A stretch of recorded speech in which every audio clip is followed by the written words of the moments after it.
Phil? Hey, what's up, man? How you doing, brother? Good. Massage, man. Yeah. How often you get that done? About 2 days a week. 2 days a week. Yeah, getting ready for the show. So, just definitely try to break out the fascia as much as possible. Obviously, I'm putting a lot of stress in the gym and on the cardio as well, and trying to keep that good separation between the muscle fibers that people have seen on stage. And it's been really beneficial. Living in Denver for the past 16 years, I mean, you know, health and fitness is really huge here. Yeah. But one thing I noticed when I was getting ready for an Olympia in 2010 was that, gosh, you know, I got second to Jay, and I'm thinking, how can I beat these guys that have been training, you know, 10 plus years longer than I have? Yeah.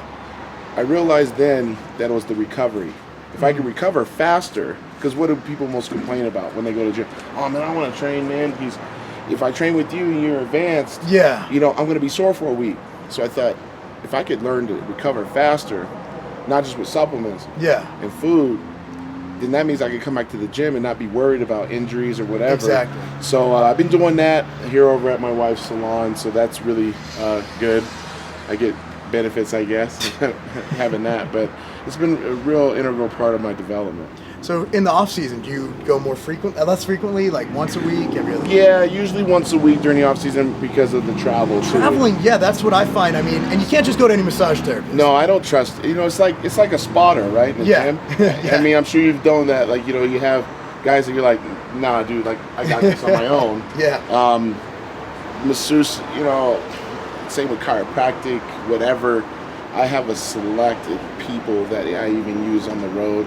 It would be no different than, you know, a fellow pro saying, hey man, my guy's really good, and I'm like, man, I don't really vibe with him, so I'm just gonna pass.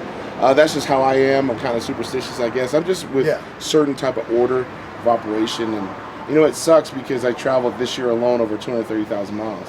So to be able to get in that type of therapy, it's just been crazy. So I've had to bring like my little, you know, those little portable rumble rollers and stuff. Man, a little poor man's massage. Me kicking my own ass in that damn hotel room, you know. But they probably think I'm got something else going on in that room. Like, but I'm in there screaming and hollering because I'm working my back out. And, you know, your legs take a beating sitting in those chairs. I don't care if you're sitting in first class international. You know, we were just talking about you know, like traveling over here, getting delayed and this and that. Your legs get tight. And also flying, you got compartment syndrome. You got different blood flow issues that come on. And I try to drink extra, so I'm forced to get up and pee. I mean, especially on that Australia flight. I know you know that flight. Man, it's no joke. You get off that flight, you're like, I don't care. Well, because you go from because for me, I go from here to LAX straight to Sydney, and like you said, it's really smart that you do that because I've even noticed guys that compete, like in the Aussie Pro, they're just trying to sleep, get their feet up because they got the nice recliner chair and this and that. They're like, oh, I'm living it up. It's like, nah, man, you got to start walking around because if you notice, the flight attendants do the same thing. Why? Because they need to increase blood flow so then they don't create edema, things like that. I mean, here we try to talk as technical as possible.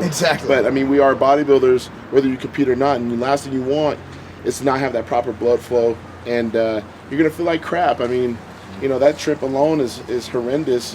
And you know damn well that the minute you get off the flight, what does the person ask you when you go, hey man, how's your flight? You're like, man, and if you don't take care of your body, you're not going to be able to shake those hands, meet those fans, have a smile on your face, and be genuine about your process, let alone go to the gym. And let alone, let's say you're competing in that show. Man, that's because water retention is about 72 hours post-flight, from what I've heard.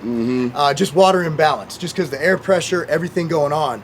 So, you know what? That's something. When I land in Australia, I actually go straight to get a massage. Really? There's a place in the Sydney airport. This little Asian dude. He's usually there. I'm telling you, you got to go to that. You got to find that. He's for his size. He's strong. He's got that strength. He knows what he's doing. But that's it, man. I appreciate it. Thank you for no problem. We're about to go get some food, right? Yeah, we're gonna go over to one of my favorite spots. It's called Tokyo Joe's. People have noticed like that, follow me. They always tweet about it, put on Facebook. It's one of those places I've been going to since I've been in college at the University of Denver.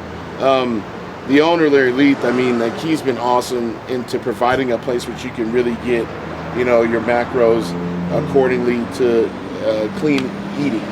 They actually are one of the very few places before they made it a necessary process of putting all the macros on a list. He was doing that years ago because he wanted you to have a healthy lifestyle and to feel confident knowing, okay, like, I can order things a la carte because, you know, being a bodybuilder, especially when you train for a show, everything's a la carte. Exactly.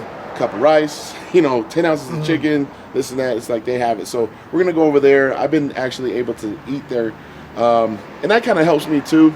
I know a lot of guys, they like to cook at home and this and that, prepare meals the night before and this and that. I do the same, but it's always good sometimes for me to get out of the house. Yeah. Because I don't believe in isolation. I know a lot of guys feel like they need to have old school, maybe Dorian Yates mentality, be in the dungeon, this and that. That's cool. I think a few other guys that are pros, I know Kai does, like tries to stay at home and this and that. And that's cool that they got their own process. For me, I'm a people person, I still like to chat. I'd go crazy. I can't do it, man. I would go nuts, sitting around. Just because you got a big ass house doesn't mean that you should sit in there all day. Like, you should get out, you should mingle with people. And it is kind of cool. I mean, people in Denver are really nice. Half of them don't even know that I compete sometimes.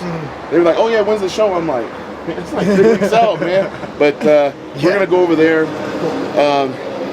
Hopefully you enjoy it. I'm sure been there a few times. Yeah. All right. So you know what's going down. Just come here quite often back in my day. Okay. So. Yeah. That's right. So we'll go over there, get some grub, and then have another chat, I guess. Awesome, brother. I appreciate it, man. Yeah. Let's go eat. Hell yeah.